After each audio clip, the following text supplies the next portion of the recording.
So I'm here with my oils and cold wax, and I thought I'd do a quick demo on using this photograph. Can you see this photograph in your screen? Or do I Not really. It's up at the top there. If you want to move the screen down a bit. I'm just going to move my camera just a bit. Perfect. Okay, because I'd rather you see my palette. I'm just going to back it up half a stride. Yeah, just because I'll be doing a little bit of mixing and stuff. Okay, anyways, you get the idea of that it's a landscape painting, and there's dark shapes and light shapes and some middle values in there. I'm going to do it quite abstractly. And basically, I use Gamblin paint, and I mix it 50-50 with cold wax medium. And I have Dorland's cold wax medium. This one's empty now, but I like to use the Dorland's cold wax medium, but Gamblin makes cold wax medium as well. I don't know if you are familiar with it at all, but basically it's a mixture of beeswax and a little Damar and some odorless mineral spirits. You can make your own, but I don't bother because I'd rather paint, so I just buy it commercially prepared. And so I mix that. When I'm painting on cradled panel, I mix it 50-50 because it's a rigid support. If I'm using it on canvas, I will put less of the cold wax in with my oil, like maybe about a 30% ratio. And the other thing I do is I add some Galkid gel to my mixture of paint, just not a lot, just a little bit, because it increases the dry time, or speeds up the dry time, and it also increases the flexibility of the oil and wax film. And you'll notice that I'm basically going to be painting the painting with this paint scraper, because I use this with acrylics as well. It's like a big palette knife, basically, except it has a bit of flexibility to it. And I really like how you can spread the paint on the panel with it. So you'll see me mainly using this in the beginning parts of the painting. And then I work with various palette knives of different shapes. I use these to mix my paint and also to paint with on the panel. Different shapes of palette knives. Just put them in front of the white so you can actually see them. So I like, these are my three favorite little ones as I'm working on smaller panels. I also have like bigger ones as well. I use this little device for pottery making. It has two ends on it. Maybe if I bring it up, can you see that? I like that little angle edge, so I can use that for scraping into my paint. That's a pottery tool. It's a pottery tool, yeah. And I also have this one that I use sometimes on bigger panels. But usually I don't use this one until the painting is set up a little more, if I want to reveal part of the under layers. And I also love to use these rubber brayers. I use these with acrylics a lot as well, but I use them a little bit differently with the oil and cold wax. And so you'll see me, hopefully, I'm going to do the initial part of the painting as far as I can go, wet on wet. And then there's going to be a point where I won't be able to do any more on this. And so I did a little painting yesterday. I'm just going to step off the screen. So I did this little guy yesterday just to give an idea of where I'm going. And then I can, it's already touch dry. It's a little bit tacky, but it's fairly touch dry. So I can do a couple other processes onto a slightly drier piece, because there becomes a point where you have to stop painting on it. And this is a quick, like an hour demo, right? So we'll see how far I get on it. So basically, I'm not going to talk any more about that. I'm just going to start painting. And if you have any questions, just jump in. So the one thing I want to say, because I know some of you probably paint with oils. I know that Sheila does. I don't know who else, but there's no fat over lean rule when you mix cold wax into your paint. So you kind of can just build your layers, and you can add mixed media to it. I'm not going to do that today because I don't have time for all those processes, but just wanted to put a plug in. I do have an online self-paced course available on my website that talks about right from the start how I prepare my panels all the way through multiple different techniques used in oil and cold wax, and how to wax and buff and all that right to the end. So it's a sort of a comprehensive oil and cold wax, how I use it. And so if you're interested in that, you can see more there. All right, so I'm just going to start slathering my paint on. It's kind of like icing a cake. So I put a big whack on, and then I'm putting it on fairly thinly, because I just want to fill in all the little textures that are here with the oil and cold wax.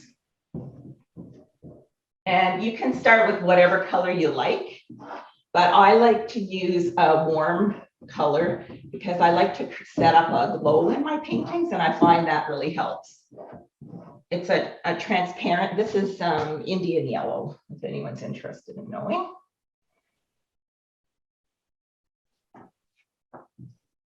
Oops, I've mixed it in with a little bit of the green. Oh, well, it doesn't matter.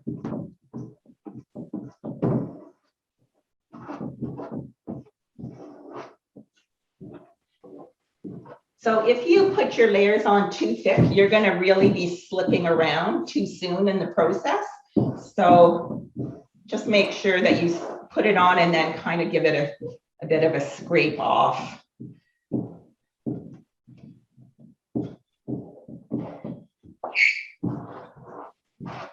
You can hear me squeaking every now and then because I'm painting it right on the dry. This board has been gessoed with acrylic gesso.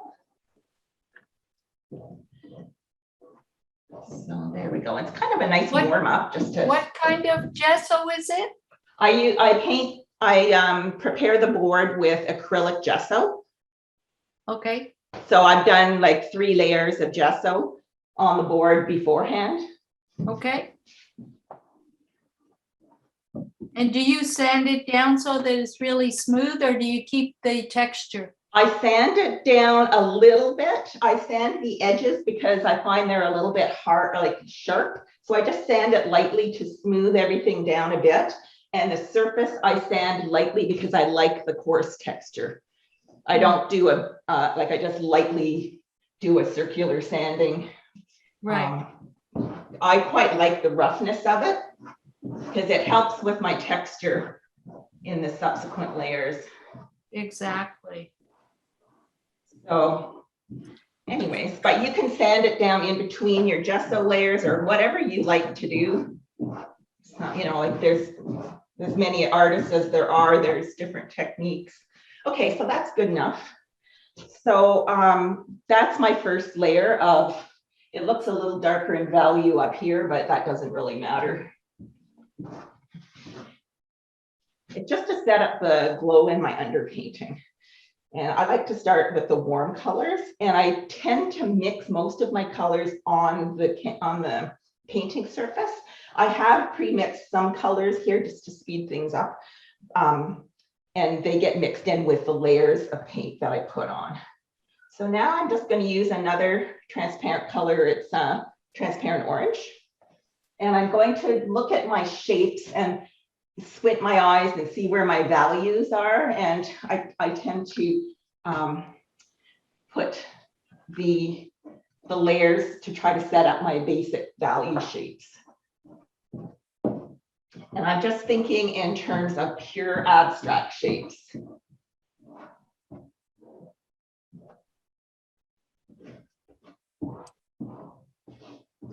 Just creating a nice lively texture, but I'm still putting it on not too thick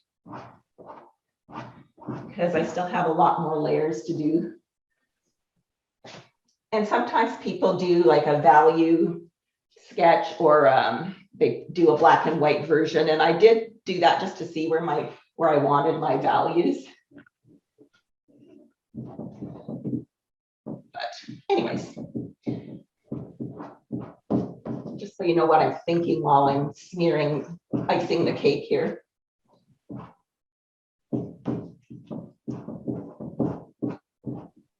And you can see when I'm putting on this value that if I go like that, it scrapes back to the first color. So, you know, I'm getting little marks happening like that. So that's kind of useful as I proceed.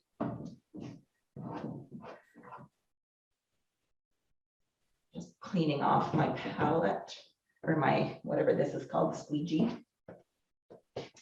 Okay, so how do I want to do this? Just put that there. And maybe just a bit more along here.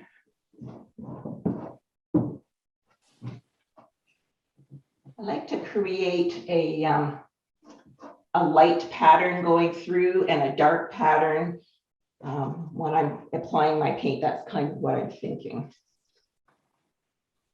Okay, so we've done 2 layers so far, and I haven't totally covered over all of it, but I'm working in with some green gold now, and I love the way green gold mixes with the subsequent layers that are coming. So I'm just going to put some of that in here.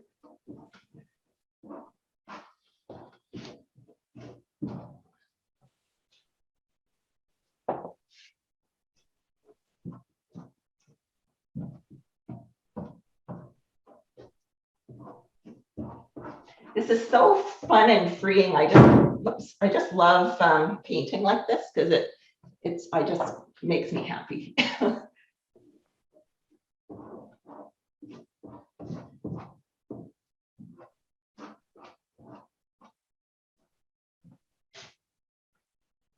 And some of these are going to be like complementary colors, right? Like green and orange and all those, like on the close to the opposite side. So you're creating some neutrals as well.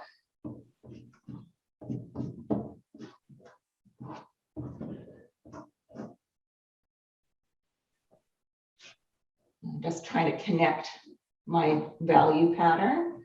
So there's a way to flow the eye through.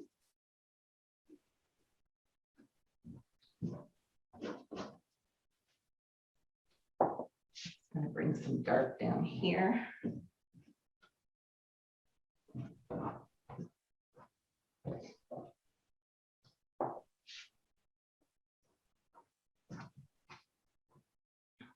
All right, just stand back for a second. So when I was looking at this photo, what inspired me, I liked the dark value contrasts that were happening, but I kind of liked the way there was some yellow happening up in here. It's not very balanced in the photo, so I'm not going to reproduce this photo, but I'm going to balance some of the yellow down into here as well to connect it out and maybe minimize some of it. So it's not going to be exactly like the photo. I do my editing in my head and as I'm painting. All right, what do I want to do here? I think bring a little bit of that down here, just clean this off. And now,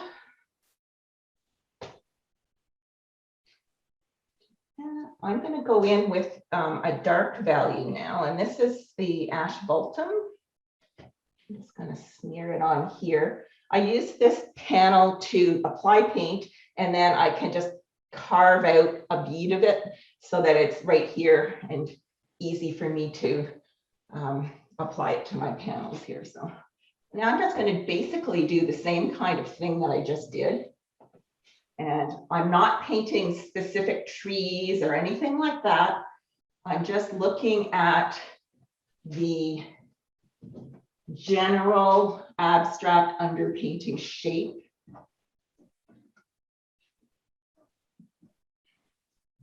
And I'm trying not to do anything too detailed yet.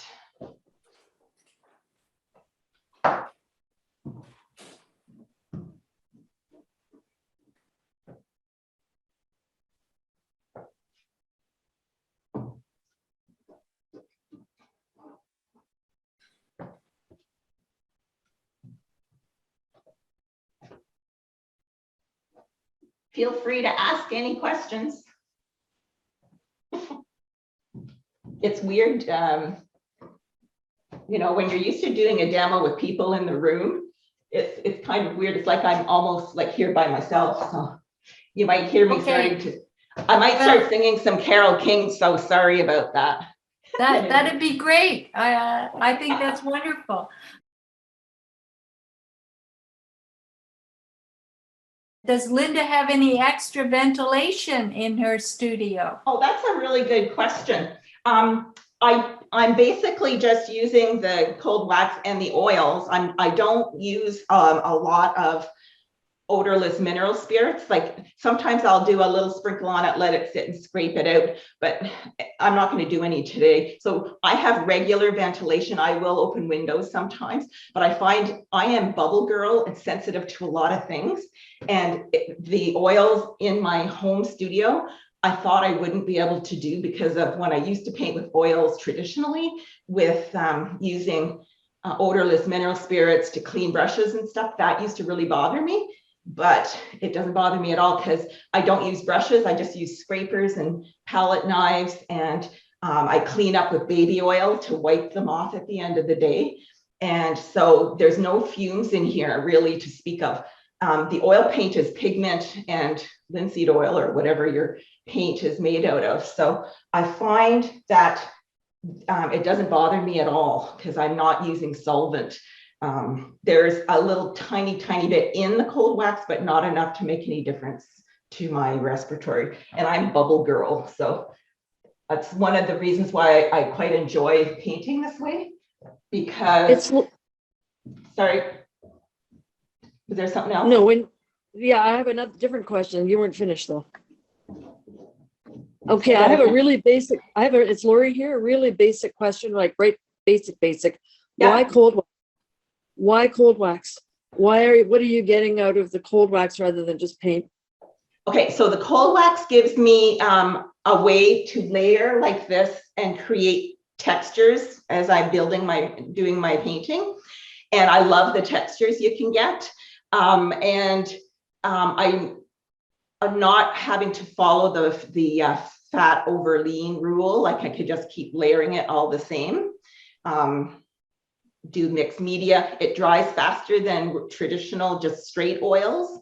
It dries up quite nice and fast depending on the pigment still, but mainly it's for the texture that I like.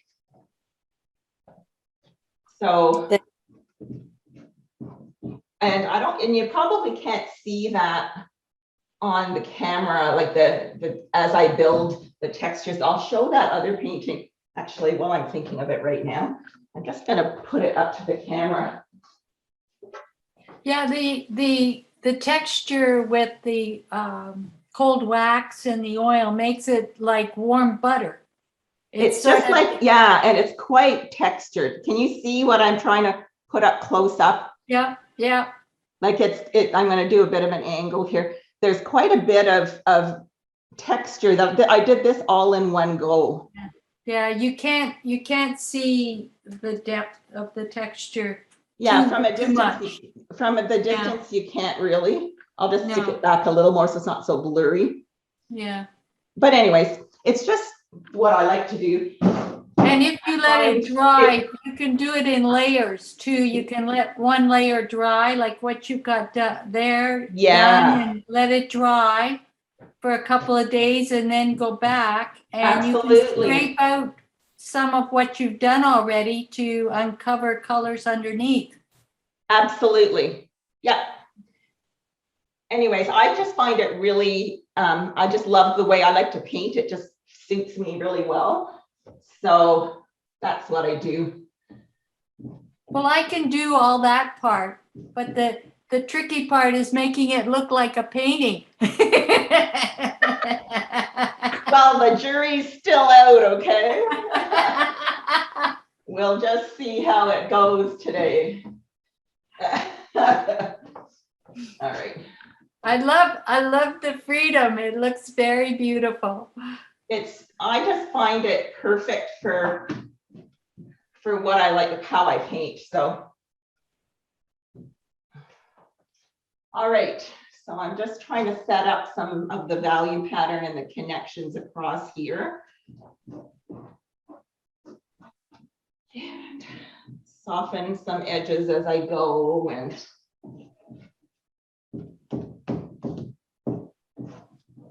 I just love mixing the paint on the panel itself. That turns my crank. I'm just going to smudge this so it's not just a big yellow beacon out here. Okay, so I stand back just to look.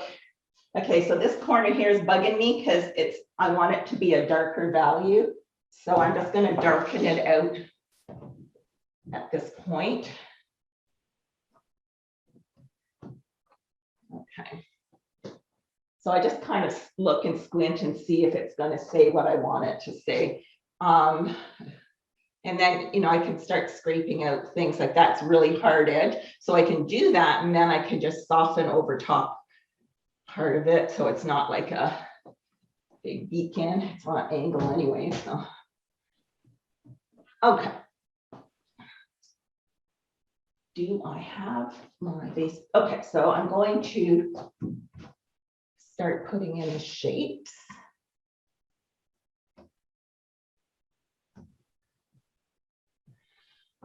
And so in this one, I'm just going to put some dark along like.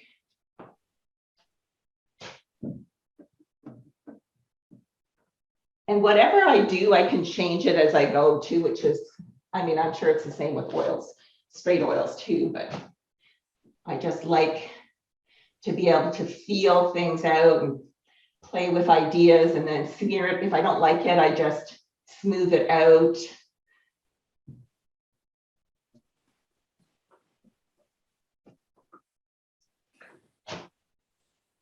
Okay, so that's one shape.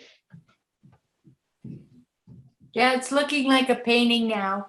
Is it Yeah, starting? You can see it's landscapey starting, eh? yep, you can see Oh. that. So I'll just put another shape here. And these shape placements might change a little bit as I proceed, but. Okay, I have another question here. Yeah. It says you have a lot of paint on your palette. Do you save the paint mixture? I think Yes. the palette is mixed cold wax and oil, isn't Yeah, it? it's already mixed 50-50 with the oil paint and the cold wax medium. And I also put the Galca gel in there in all my mixtures. I have it in this, it's like a baking pan that I've lined with freezer paper at the bottom. And there you can see there's like tape around the edge to hold the paper. Mm-hmm. And it has a lid. It's kind of wonky now, but it has a lid that I put on it. And then I have a large Ziploc bag that I slip it in. And do you put it in the freezer?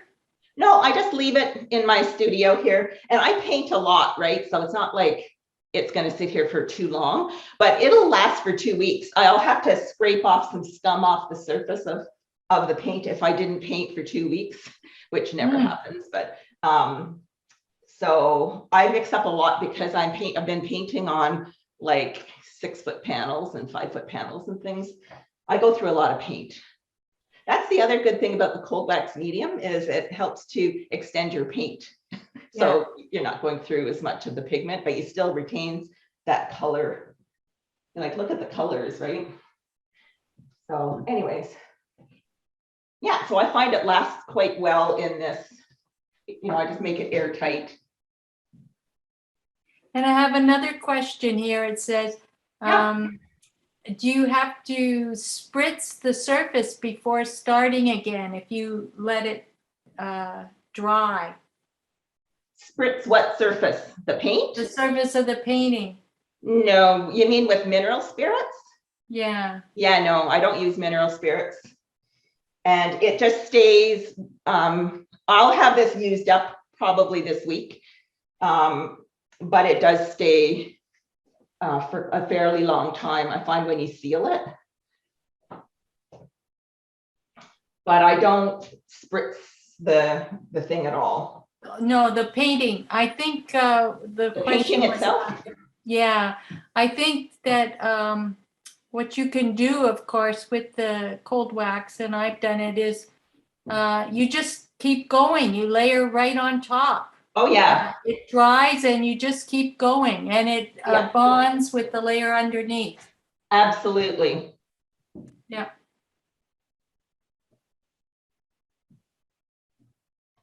All right. So I'm just trying to develop where my shapes are. And sometimes I'll scrape it out like this. And then if it's too bright, I will, you know, knock it back down again later. So I just go back and forth with how I do this. There's one of the trees that you probably can't see. It's a little lighter in value than this one. So this will be my darkest tree. And then, you know, I might just scrape this out a little bit here and then have it gradate. It's kind of hard edged right now, but I'll soften that as I go. But this one can be a little bit lighter, and then I'll put some dark in the negative space. So I go back and forth and I paint my positive and negative shapes. You know, like this one here, that's dark right now, so that's okay. I don't necessarily need that so bright up there. So, okay, so I've got that much. Just like to create some lively textures. And whatever I do in one area, in terms of mark making, I try to balance that, you know, like so that it's not just an isolated element in the composition. I try to repeat some of the marks. Like there is kind of a little branchy tree here, and I don't like it that hard, so I'm just going to soften it out. But there's a few repetitive strokes that I do, you know, and then change it. Try to make it look landscapey. And it creates the texture in the underpainting just by doing that. And then when you let it dry and you go to stroke over top, you get some neat textures. All right, so what am I doing here? Okay, so I'm going to move along because I think I'm taking a bit longer than I should. Don't worry about the time. We're 11:39, 20 minutes to 12. So the little one that I did yesterday around 6 p.m. took me about 50 minutes, an hour, something like that. And but it's like a lot smaller than this one, so I need to at least work fast. All right.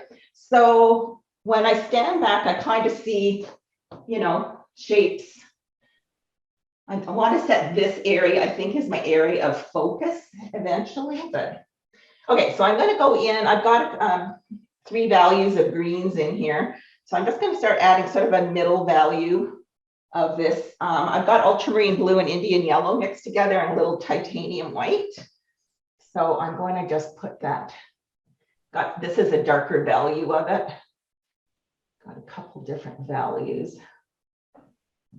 Okay, so, and you see how there's this teal on my palette here that I'm, when you put another color over top and then scrape through it, look at how it modifies nicely that green. Like I know I'm not painting the palette, but just as an example of how the layers work with the oil. Well, it's the same without the wax, I'm sure, but it's been a while since I painted with the straight oils. So now I'm just putting in some of that. There's like a hint of evergreen green, and that's I'm just going to apply another layer, and I'm not covering up all the other ones, but I'm just putting it in there. And as I'm just touching it on nice and light, it's actually creating some really neat textures in here. Anyways, you'll see it as I add more paint. I'm just going to, so I changed the angle that I use this contraption.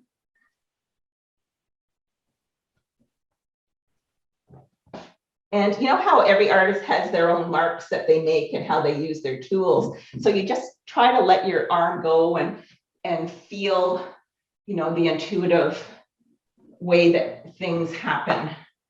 And I find that as another way that makes me feel loose. And, you know, when you just trust the process that, you know, your unique marks will start to come out by doing that. So I have a question here. It says, have you ever done your style with acrylic and gel medium? Oh yeah, I work with acrylics as well. And basically my style is kind of the same usually. It's kind of loose like this. And I build in layers. I tend to start with transparent colors and then move into opaque colors towards the end. So basically my techniques are the same, and I will build layers with acrylics. Now I have used gel medium too. I tend to use layers of fluid paint because I kind of like that, but I do use heavier bodied paint towards the end of the process. Yeah, I love acrylics too. They dry really nice and fast. So they're awesome, but I really love this oil and cold wax, and that's kind of my new, like, it's not new, I've been doing it for several years now, but it's what I really enjoy. So you've got 24 people on here now. Yay! Yay! Welcome everybody. Having fun here, playing. All right, so I love leaving the warm colors shine through over top of, these are cooler colors with the green. So I'm just going to balance this a little bit over here on this side of the panel.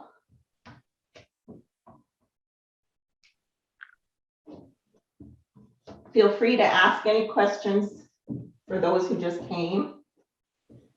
Oh, there's a question here. What is the largest panel you use?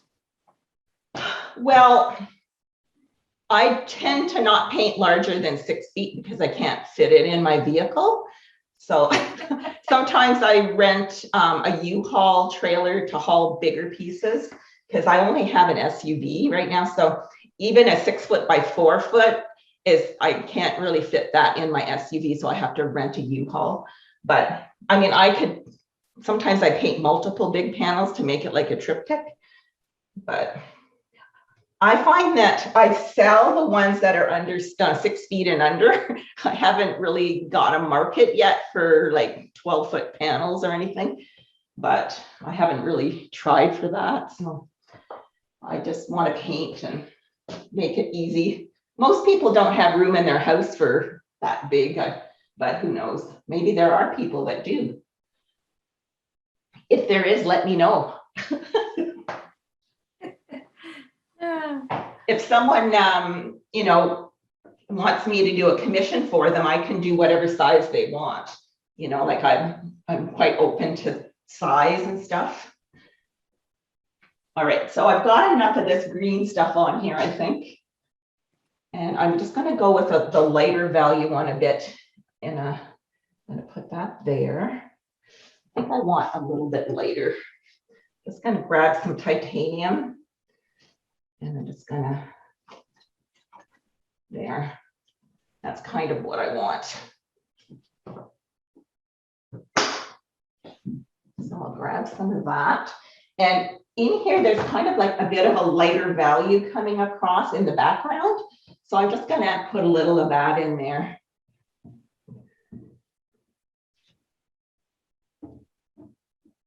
Because I like it. There we go. And it'll mix nicely with the next layer that I'm going to do. And because I have it sort of going across like this, I'm probably going to bring a little bit of it here just to lead the eye up a little. Mix it in with some of that darker value one. And I'll soften some edges as I go. And I'll bring a little bit down here. I like to connect the edges of my panel on most of the sides. And maybe this could be a little bit of light coming up here.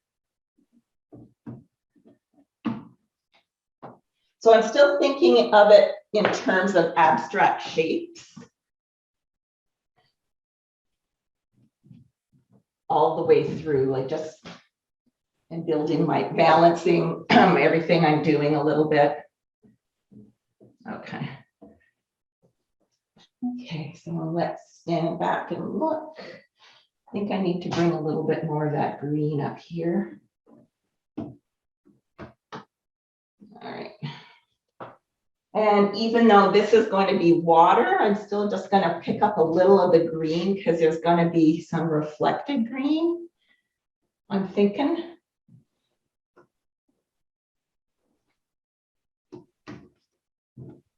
And if I don't like it, I can just cover it over later.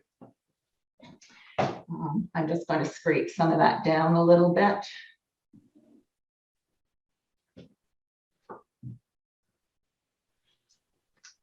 All right.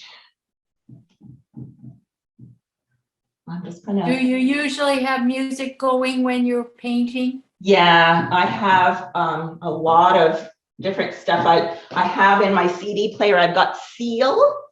I like Seal's voice.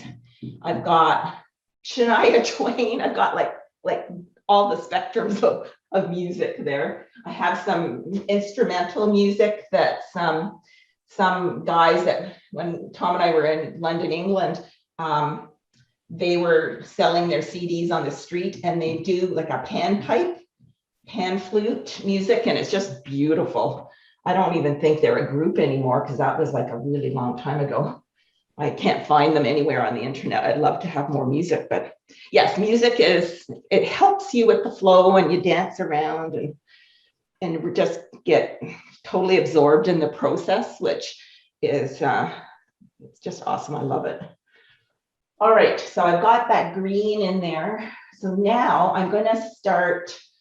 I've got dark values, middle values, and there's some lights coming through with the yellow, but I'm going to go in with some of this, a lighter value blue. So I'll just put it maybe here. You can still see that, yeah. So I'm going to pick up some of that. So this is, what is it? Radiant Blue, but by Gamblin. I quite like it. And it's, I'm going to put in some of the sky colors and the water just so you can see how it blends. And so I'm just going to kind of start putting it in here.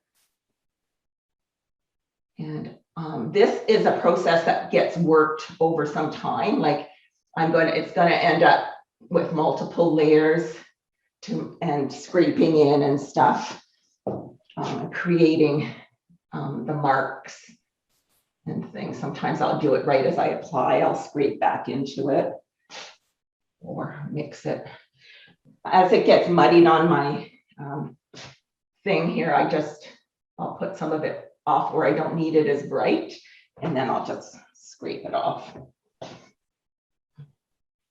So it's kind of neat when you start setting in the lighter values like this, and it's more cool colors. So it kind of, you can start modeling form of the branches. And I make sure that I don't get rid of the under color completely because I love the way that orangey yellow shines through with the blues. And sometimes I make a mistake and put a big glob on like that. And then I can just scrape it off gently and then paint over. And it just pretend it's what I meant to do. So basically, I'm just going to put the first layer of this, and I may have to restate it as I build the painting, because sometimes I get enthusiastic and I end up putting too much on.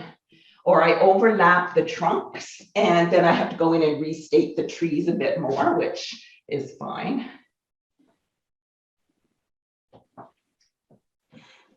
Linda, I started a bit late on this, but did you put your trees in with a brush? No, I don't use brushes. Don't use a brush at all. No, I use this the whole time so far. I'm Okay. just applying the paint in the shapes. Like here, I screwed up that shape there. So I'm going to just grab one of my other ones that doesn't have paint on it. So like, I don't like what I did here, so I can just scrape it off. Mm-hmm. And I'm scraping it right back to the yellow there, which is okay, but I want that to be a dark value eventually. But so I'll do that, and then I'll just grab some more of the dark. And I'll restate the shape. So this is how I applied the tree shapes. Okay. Just by adding it with like a palette knife. Just put a bit more of the dark up there. So I don't mind, it kind of looks like there's some light hitting that shape right there. And it's kind of dark everywhere here. So I might need to lift a little bit on the outside, just so it gives the hint that there's part of a tree here. So this is where you play back and forth and decide about that, right? Where you want your eye to go and all of that jazz. Yes. So, and that will change as I'm building the painting. And sometimes I'll look and I'll say, oh yeah, that bugs me. So I'll just scrape it off or cover it over. So that's what I find so freeing about this painting technique, is that you can just layer and not feel so uptight about getting it perfect all the way through. Because if you're striving for perfection all the way through, it's going to look, really stiff, and it's not going to be as interesting for me anyways. All right, so I'm just going to bring some of the lighter value across this. And even if this doesn't work out the way I want it, like I said, the next layer I'll modify. Or if I put too much over top of the branches. So that's a little too light right there. So I'm just going to blend it and have a couple softer edges here maybe. Just to soften it out, it doesn't have to be in your face. And I'm going to bring some of the blues up here because it's going to be visible through the next layer.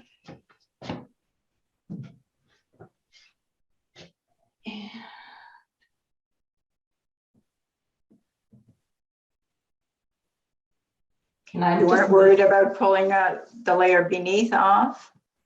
No, because I'm using a very light touch. I'm going very lightly, and I might, but then I'll just make something that I like better on top. I'm just trying to create the illusion of movement and some, maybe there's branches happening here somehow. And a little bit of the skylight is going to peek through. And I know this isn't my final layer, but some of this will shine through in the finished piece, and some of it will be covered again. So it doesn't have to be perfect all the way through. And I'll stand back and I'll say, oh, that's bugging me, or this is bugging me, or what can I do to fix that? And, like, I like this shape here. They're a little bit bigger in here. So I think I'm going to end up playing with that. And it's do some negative painting. And it's actually starting to get quite thick in some areas where I want the eye to go. And then there'll be areas that I go, oh, that's bugging me. So I'll just give it a little scrape or cover it, blend it. I just smeared a goop here, but maybe I can use that goop. And it's mixing with the browns and the greens. So I'm getting some neutrals that are happening in here. And if it gets too muddy, then I can just put fresh paint over top and unmuddy it as I go. And then I can start picking out interesting shapes. But first of all, like, you know, I'm just making sure that I'm not trying to go for the final detail yet. I'm still having a look at how my value patterns are kind of moving through the composition. I might darken it in here. Let's just see here. I'm just gonna do some paint mixing here. And a little bit up here. Starting to get a little squishy in some spots where I have it thick. So when that happens, I just move on to a different area and give it a bit of a chance to set up.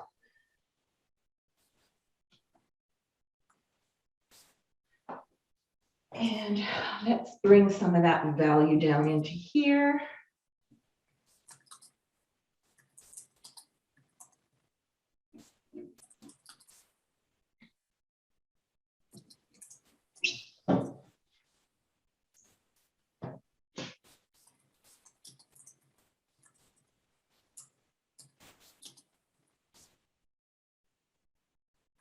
Soften that a bit.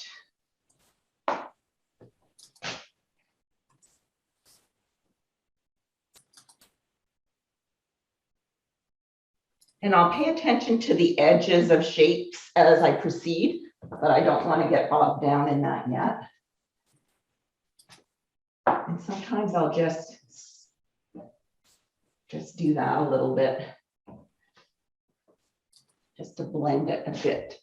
And it creates a couple other little marks. Okay. Where was I?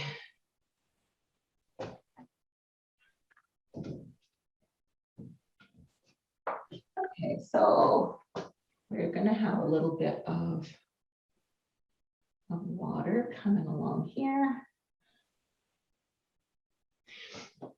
And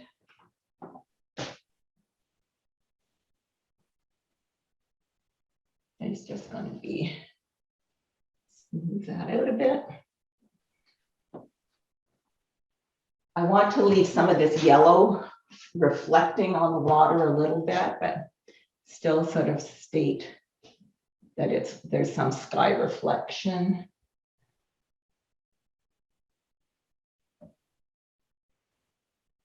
People are saying that the painting is amazing. They love it.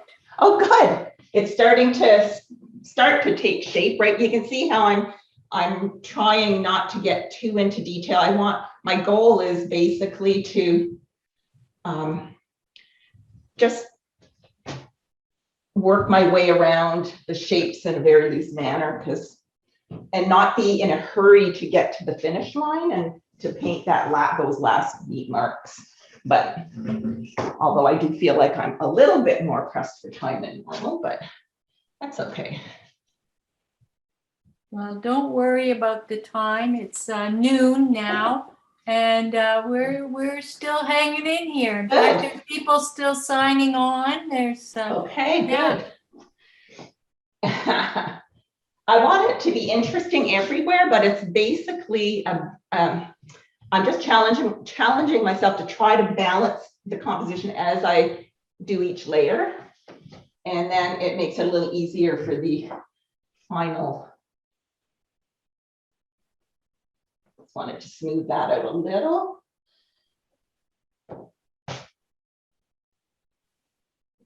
Dark here.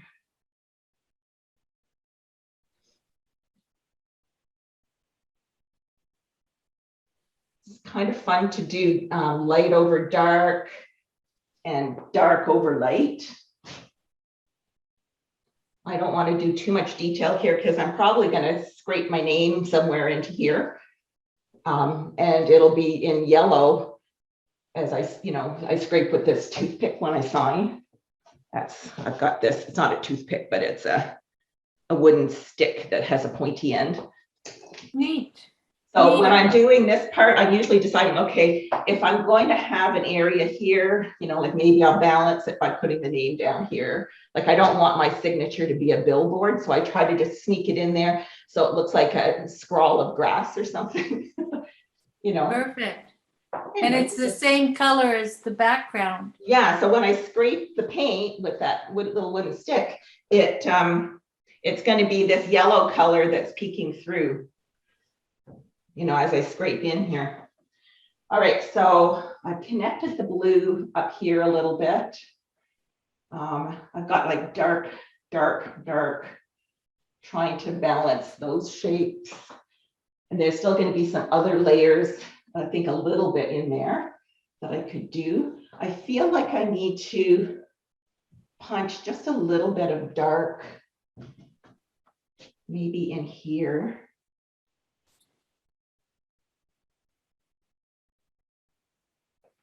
I'm just looking to see if I like that.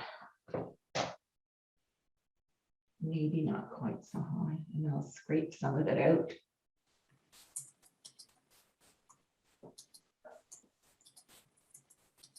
Anyway, so these are all just little playing with detail-y things. And I want it to look like a landscape, but not, see, I like that, how I softened that line out a little bit. I don't know if you noticed that, but I think it looks a little bit better. Anyway, so what else do I want to do here? I'm thinking I'm just going to add, blue goes like this. I want a way to connect this way just a little bit more. So I'll grab some of that. And in the photo, there is a little bit of light flex, but even if it isn't there, you can just put it there because that's, I want to leave the eye just a little bit. So. And I do finger paint, but I wear gloves. Sometimes I'll touch it with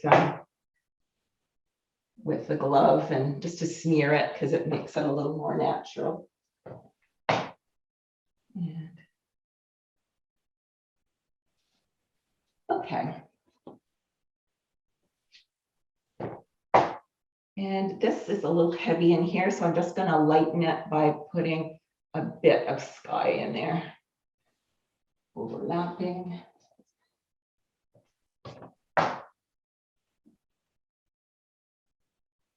And what else?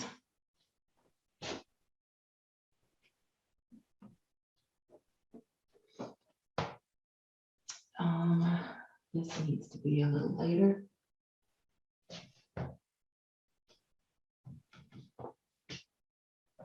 And I'm just gonna, I don't like the way this is kind of, it looks too busy. So I'm just gonna smooth a couple spots out and just say it like I mean it with a couple bigger strokes. And kind of like that better, maybe up here too. So I'm layering over top of that more of a middle value green with the blue because I want this area to be interesting. Okay, so I have that. This is still pretty dark in here. I might smudge a couple little bits of this lighter value in here. And decide whether I like it. Might smooth it out just a bit.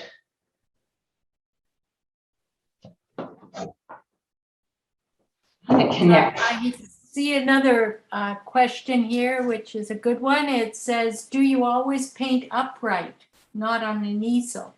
No, never say never. I paint however I can. In this instance, normally I paint on the easel in my studio now. I used to do a lot of painting flat on the table, and that's because that's how my camera was set up. But now that I've got this wall easel, I find this really convenient. And I just recently set this little shelf here for my paint, so I don't have to reach over to my trolley. So I like painting both ways. When I'm working with acrylics, I paint very wet, so I tend to paint flat on a table for acrylics because there's lots of dripping and I move things around. But this is thicker, so I can put it and it stays where I put it. So it's kind of I like painting on the wall. And the good thing about being on the wall is I could stand back away from the wall to see it from a distance, so I can go back and say, oh, well, maybe I need to fix this here or here. Okay, so I'm at the point in this painting where I think I'm going to use my little pottery tool that I showed you. I'll put it down here. I like this little edge here. It's got a round one too, a little loop. So I'm just going to use the little square edge and I use the corner of it and I'm just going to create some marks in through here. And these may stay or they may disappear. So I'm just going to, create some interest in here. And I'm just kind of looking at my photo to see, how the branches kind of go. And it's just really, I love this part because it's fun. And sometimes you'll make a mark, maybe that spot there is distracting. So I can just soften it out later, but just by going like that. So I'm not worried about making a bad mark. I just want to make some energetic free marks that say tree to me. And that kind of thing. And it creates this really neat texture in the background that I could decide to keep some of them or get rid of them, whatever the decision is. And they're all light value marks, but I can use them as my guide. After I'm done all this scraping, I can go in with some dark paint and state some of the darker branches that come out here. But I kind of like how they get lost and found into the background, but so it just depends on what you want to do. I like in this area here, there's a lot of these branches that crisscross.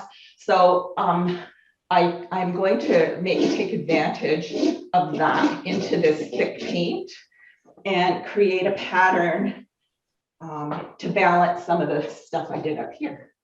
And so this is just, see, this went a little too much there. So, or if it's X marks the spot, I'll get rid of it. That kind of thing. But it's just one way to create some neat texture into the painting. And then I'm going to build on that once this is drier. Like it will take till tomorrow to really set up well, but I like some of the light ones will stay. And it's a way to lighten up in here a little bit as well. Like there is some little stuff coming down here. So I might just cross, how branches are.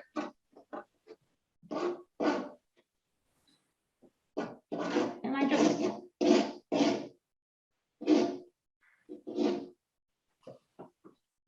fun for me.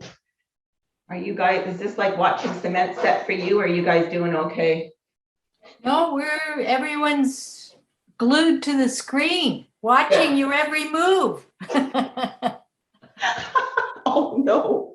Oh yes, they're all waving their heads. Yes. Well, I find this part really fun because then I'm just starting to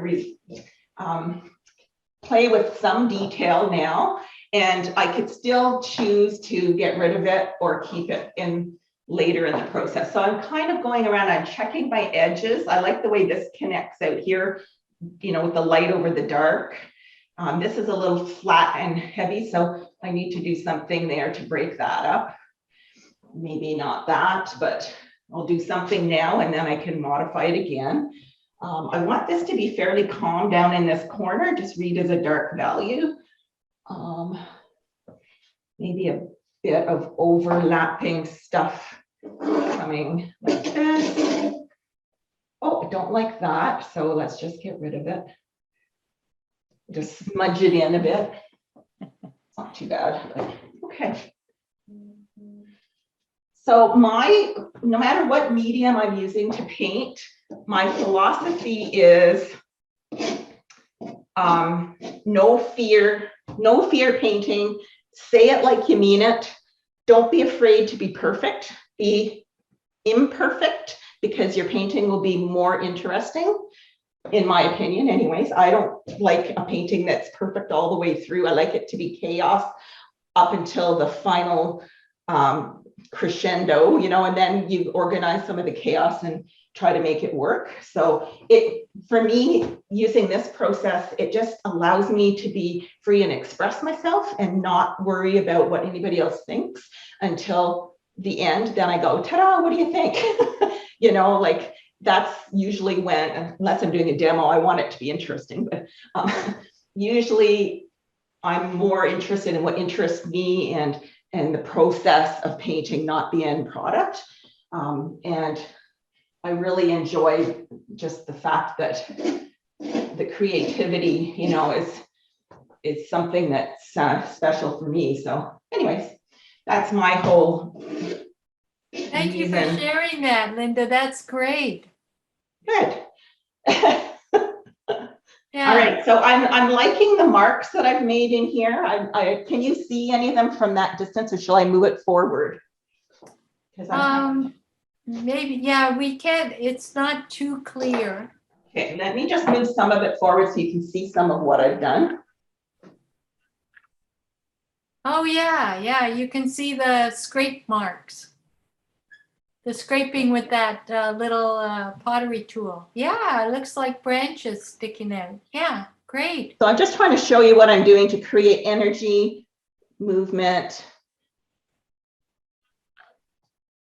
Anyway, so that's what I'm doing. And there's a big yellow spot in the water that I'm seeing when I'm looking at it in the camera like that. That's just a little bit too circular.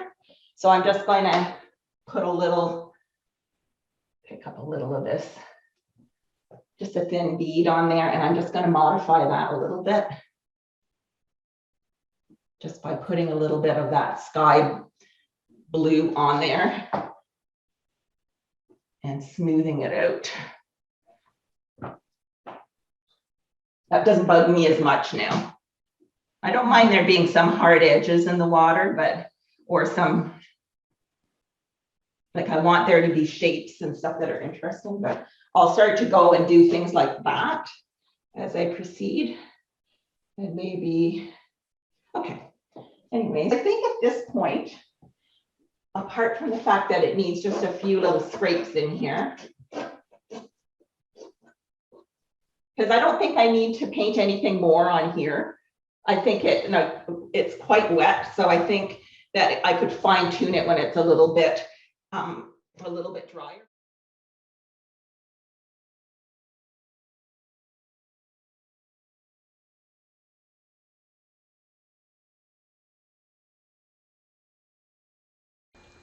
Thanks for joining me in my studio. I hope you enjoyed this demonstration that I did, painting with oil and cold wax medium. And if you want to see more of my work, go to my website, lindabanfalvi.com, and the link will be down below. And also I have some free tutorials on supply and materials, both for oil and cold wax and for acrylic painting. So you can have a look to see the tools and materials that I use for those mediums. And there are also workshops available for purchase that talk about oil and cold wax right from how I start from the beginning of preparing the panels all the way through various painting processes, lots of demonstrations and teaching throughout. I think there's around 7 hours of teaching video, and it should be a good solid foundation for you to get started with oil and cold wax. And there's also a floral painting acrylic video on my website that's available right now. And it's using acrylics, fluid acrylics on watercolor paper. And so that's a smaller course that you can take. And it's all online and self-paced so that you can go back to it multiple times, rewind it, and go at your own pace. So I find that's a good thing to have, in this time when our workshops in person are limited. So, all right, thanks again. Don't forget to like this and follow me on YouTube and Instagram. Thank you. Bye.